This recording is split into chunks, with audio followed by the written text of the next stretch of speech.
hariho ibintu byinshi ku bwanje novuga yuko bibuza umuntu gutera imbere, bibuza umuntu guhindura ubuzima bwiwe, bibuza umuntu kuresisa projet yiwe, bibuza umuntu gushika ku ntego cyangwa ku objectif yari yihaye mu buzima.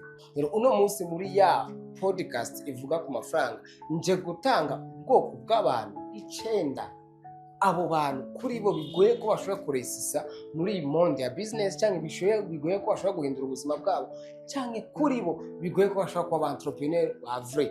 Umuntu wa mbere ni wa muntu agira ubwoba, wa muntu agendana ubwoba, wa muntu ajugumira iyo hageze umwanya wo gufata risk wo kwiransa muri business, iyo hageze umwanya wo gufata risk wo gutangura commerce, iyo hageze wa mwanya wo gufata risk wo kuransa entreprise.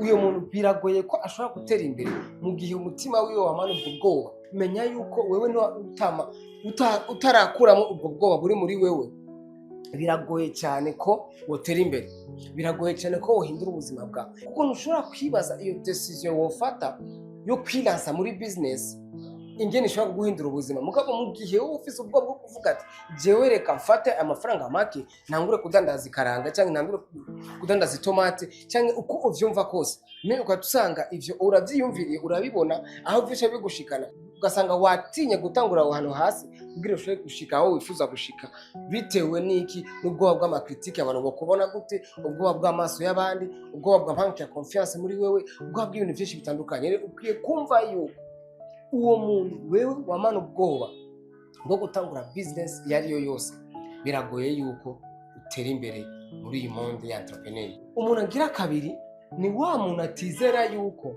parfois amaresite dushikako ategwa n'amariske twagiye turafata.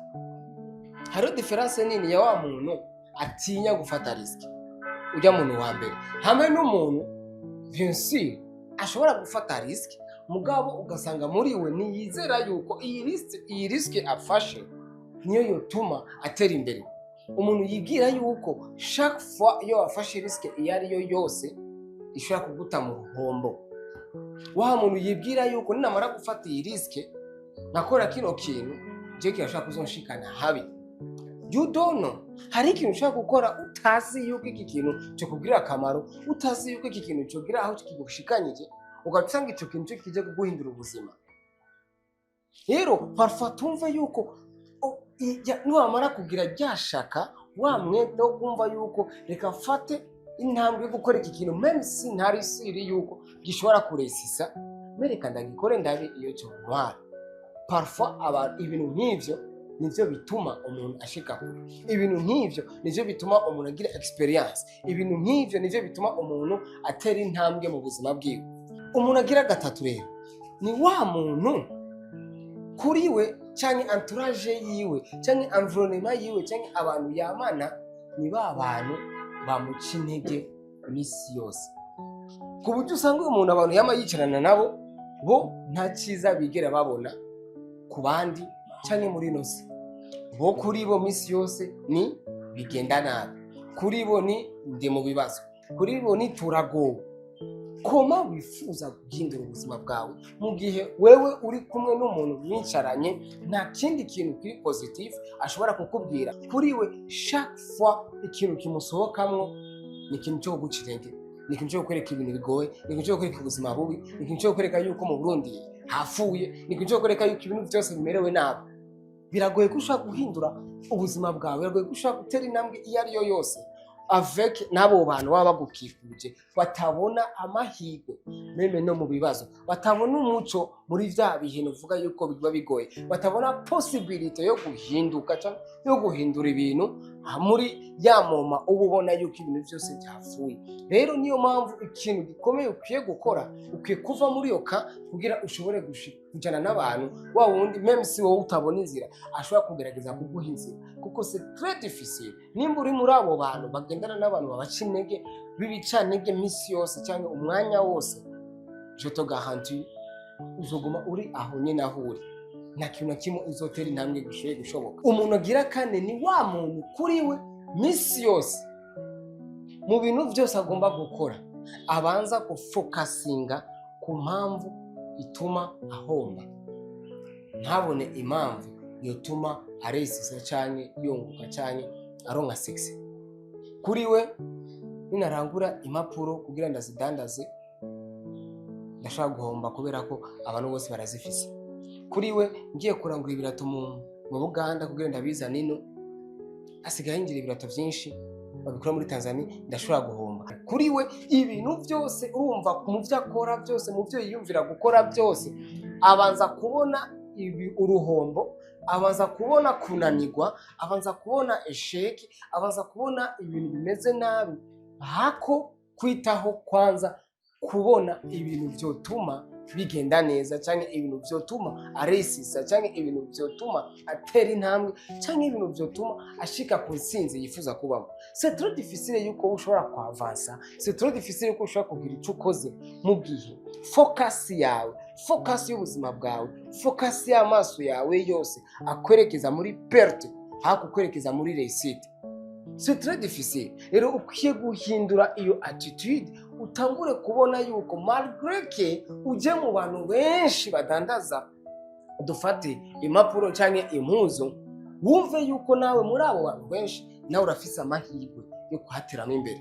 Muri abo wari benshi winjiyemwo malgré ko utafise experience, c'est possible yuko ugira gute utsinda, c'est possible yuko utera intambwe, c'est possible yuko urayisisa, c'est possible ko entreprise yawe canke projet yawe yuko gira gute iduga nk'izabandi. Rero ntufate umwanya wose wirabire muri kote negative, muri kote bitagenda neza, muri kote bitoshoboka. Ivyo vyotuma udashika ku ntambwe wifuza gushikako, ivyo vyotuma udahindura ubuzima bwawe, ivyo vyotuma udashika hahandi wari wifuza gushika, ivyo vyotuma udashika kuri ya ndoto wifuza gushika, ivyo vyotuma utaresisa projet yawe. Umuntu agira gatanu rero ni wa muntu misi yose cyane ivyumviro vyiwe bimubwira yuko hariho abantu baremewe kugira batunge n'abandi baremewe kugira bakene. Listen to me, twese twaremewe kugira tubeho ubuzima twifuza kubaho. Twese turamerita kubaho neza, twese turamerita gushika ku bintu bikomeye, twese turamerita kubaka za nzu nziza, twese turamerita kubaho dufise icyo tumariye abandi. Rero mu gihe wewe focus yawe ubona yuko ivyo vyose vyiza kutabimerita, hari abantu babigenewe, hari abantu babyawe kugira bakure babifise. Nakujya kera batubwira yuko ngo umwami abwirizwa kuvukana imbuto, comme si uyo muntu avukanye imbuto niyo abwirizwa kuba umwami, abandi bose bategeze bavukana imbuto. Wapi? Umva ndakubwira, nta muntu n'umwe yavukanye réussite mu maboko. Urashaka kuvukira mu muryango w'abantu batunze babayeho neza bumeze neza, mbego cyangwa urangije nabi bitewe n'iki na mindset yawe, bitewe n'ingene wakira ibintu, bitewe n'ingene uri kuri comporta muri ubwo buzima. Ni nkuko nyene urashaka kuvukira mu buzima bugoye, mu miryango igoye, atacu mufise mu anashaka mu irigezera mu kanayirara, mugabo ugashobora guhindura ubuzima bwawe, ugashobora guha akazoza keza abazo gukomoka, ugashobora n'umeme no gushikana igihugu cyawe mu terambere rikomeye. Rero wumve yuko nta muntu n'umwe yavuse kugira atunge cyangwa undi muntu yavuse kugira akene. Twese twavuse dufise icyo twita envie nziza kandi tumerita ubuzima bwiza bwo kubaho neza. Rero si tu veux changer quelque chose mu buzima bwawe, il faut que wiforsa kumva yuko toi tu mérites aussi ibintu byiza, toi tu mérites aussi gucréer entreprise, toi tu mérites aussi kuresisa projet yawe. Niwamara kugira iyo mindset, je te garantis ko uzohindura ubuzima bwawe. Mais c'est très difficile yuko utera intambwe, c'est très difficile yuko utera imbere, c'est très difficile kuresisa projet yawe cyangwa kushika ku ndoto zawe mu gihe ugifise iyo mind yo kwibwira yuko ariho abantu baremewe kugira batunge n'abandi baremewe gukena. No, uwo muntu rero ubwo bwoko bw'abo bantu bizera muri ubwo buryo, babona ibintu muri ubwo buryo, abantu bazofa batembera. Umuntu agira gatandatu, nagomba mvuge kuri ba bantu uzokumva umwanya wose bakubwira ati ngo nta myaka 100, ngo 100 n'ivyo kubaka inzu, 10 n'ivyo kugura umuduga. Ba bandi udufaranga twose baronse uyu munsi cyangwa bakore uyu munsi batujya directement.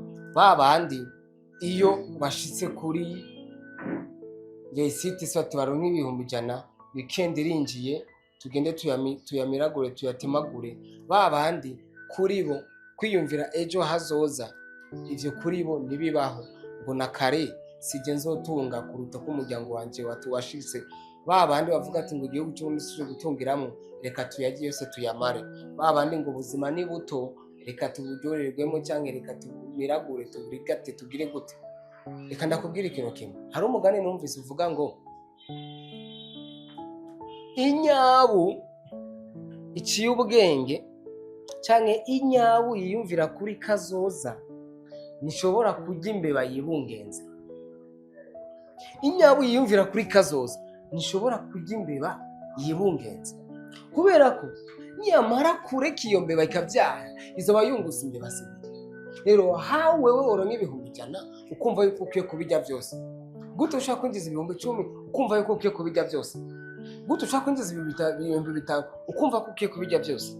Rero umuntu wese yiyumvira yuko icyo yinjije ari cyo kurya kubera ko ari bike yinjije, meme no muri bike urashaka kugira utwubizi tuzogufasha ejo hazoza. Rero wumve yuko uri muri ubwo bwoko bw'abo bantu bizera muri ubwo buryo ko atandaka 100 ko ibihumbi 10 bitogura umuduga, ko ibihumbi 100 bitogura parcelle, ko udashobora gushika ahantu hariho hose kubera ayo makuru kurinjiza.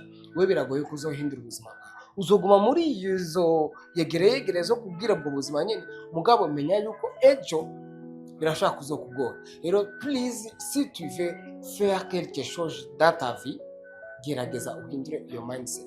Umve yuko muri bike uronse hariyo bike ushobora kubika. Umere nk'iyo nyabu yiyumvira kuri kazoza. Inyabu yiyumvira kuri kazoza nishobora kurya imbeba yibungenze, kuko niyamara kurya imbeba yibungenze izo bihombye.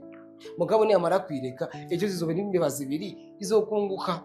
Sesa turakwiye kwiyumvira nk'iyo nyabu kuko dushoboye guhindura ubuzima bwacu. Umuntu agira indwi kuri we bigoye ko atera imbere muri business, ko agira icyo ahinduye muri entrepreneuria, ko yoshika kuri avec entreprise yiwe, umuntu atari honnête kuri we meme no kubandi. Hari abantu nibazi kubesha gusa abandi, ahubwo bazi meme no kwibesha, ku buryo usanga kubera kwibesha cyane usanga biri kwiranura no kubesha abandi. Kumva yuko ukiye kuvuga ati niba amaye amafaranga angana uko ndagusubiza ayangana uko, kumva yuko icyo wasezeranye umuntu udashoboye kugishitsa, kumva yuko amasaha wabwiye umuntu uza gushikira ko udashoboye kuyagenderako. C'est très dur. Ushobora gutera intambwe iyo ari yo yose mu byo uri kurakora. C'est tellement difficile gushika ku kintu cyari cyo cyose gifatika mu gihe utari honnête envers vous-même cyangwa utari honnête ku bandi bantu. Hari abantu usanga kuri bo ubuzima bwabo ni ukubesha gusa, kandi bakigira abamesha, bakigira ko ari bo batahura isi. Mais listen to me, iyi si irubaha cyane umuntu ari honnête, surtout umuntu uri honnête envers vous-même, kuko biragoye cyane kuba honnête kuri wewe. Turafise ubwiyemezi bwinshi, abantu bose turafise ubwiyemezi bwinshi, turafise kujya mu bintu meme tutumva tutanashoboye, turafite na capacité, mais tukumva gusa to bijyamo ngo ahantu bimenyera. Nuko usanga mu kubijyamo hari umuntu uri kuribonera ibintu byiwe. Bahune tubwira ati je vraiment ndabitahura uko byokogwa, ndabyumva ko byogenda, mbwa sinzi kubikora. Mesho no gufasha, reka ndakurondera umuntu ashaka kubigukorera bikagenda neza. Cyangwa ndazi nakashaka kubikora bikagenda neza. Me ntuwigira abatutravo comme si byose urabitahura, byose urabizi. Gusa ngo ukora abeshi no umwanya watanze wabeshi nakajagare. Ba honnête rero kugira ushobore guhindura ubuzima bwawe, kuko nakubwiza ukuri uko uba honnête muri wewe ukaba honnête no kubandi, ni kuno kugenda uronka esprit tranquille. Rero kugira esprit tranquille birakorohera cyane kwiyumvira ibintu byiza, bigatuma ushanja ubuzima bwawe. Umuntu agira 8 ni wa muntu kuri we ibintu byose bijyanye n'amafaranga adashaka kumva, adashaka kumenya koma nshobora kuganya amafaranga make cyane, ni gute nshobora kuyagwiza cyane, ni gute nshobora kuinvestisa. Wa wundi wewe ni sida bibazwa. Hari abantu bakunda amafaranga, bakeneye amafaranga cyane bakora, me nibashake kugira za skills, za capacity zo gushobora gutahura amahera. Sasa biragoye cyane no kugira ushoboye gutera intambwe, biragoye cyane kugira ushoboye gushika ahantu hakomeye mu gihe udashaka kumenya ingene ubutunzi bufatwa n'ingene bubumbabunga. Abantu benshi barazi gutigita amabaro amafaranga, mugabo n'abantu baki bazi gukarikira ama dépenses yabo cyane, bazi ku investir cyane, bazi ku épargne. Rero ubumve yuko ubumenyi ku bujanye n'amafaranga ni ibintu bi très important umuntu akwiye kwitaho. Umuntu agira icenda rero ni wa muntu ubutunzi bwiwe bwose, ibintu byiwe byose, ivyo yarondeye vyose biri ku kintu kimwe. Reka mpe pole abantu bose batakaje ibintu mw'isoko yo mu Kinama. Urabona hari umuntu yasuye kwita mu muriro kuko yavuze ngo ubutunzi bwanje bwose buri muri ibi. Birumvikana. Wumve neza yuko biragoye ko ushika ku kintu gikomeye nimba ivyo ukora vyose biri mu kintu kimwe, kuko ejo woryama ukavyuka nkuko tuma tubibona aho biri bigasha, canke ejo woryama ukavyuka hakaza itegeko rikubuza kubandanya bikora, ejo woryama ukavyuka vya bintu wari witeze byose bikatwagwa n'amazi canke akaba ikindi kintu. Ese wovyifatamo gute? Rero uburyo bwiza cyangwa uburyo bwiza bwo gushaka ikintu gikomeye cyangwa ya capacity yo kugira iyo entrepreneur cyangwa umuntu ashaka gushika kure, uragerageza divertify ibintu vyawe uriko urakora bisanzaza. Shira amafaranga make kuri ibi, ushira amahera ayandi kuri ibi, ushira ayandi mahera kuri ibi, uinveste no kubindi, kuko iki ni canka kijya kindi kirashaka kuzokuvyura, iki ni cananirana kijya kindi kirashaka kuzokuvyura, guco. Bien sûr c'est très important kugira ikintu gikomeye kimwe abantu bakumenya ko, mugabo kandi ni navyiza gusumba kugira utundi tuntu turi ku ruhande twotuma wiyegekako iyo bijya bintu vyagenze nabi. Nimba ukora business ya transport, washaka gushira muri business y'impunzi, ejo transport umuduga ashaka kugongeka, urashaka kuwugonga, ibintu bikagenda nabi, mugabo uje ufise akajya ka business k'impunzi kagatuma ubandanya ubaho. Rero c'est comme ça, wa muntu rero afise ubutunzi bwiwe bwose, ibintu vyiwe byose biri ku kintu kimwe, uyu muntu biragoye yuko ashika ku kintu cyari cyo cyose.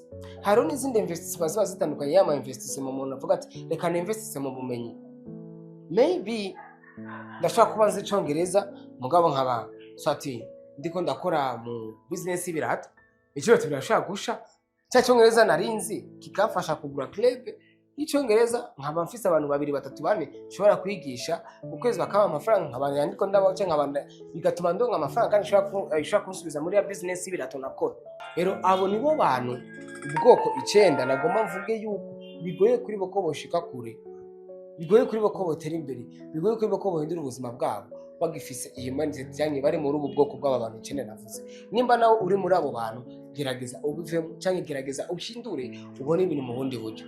Numara gukora ivyo tuto garanti iterambere riri kumwe nawe.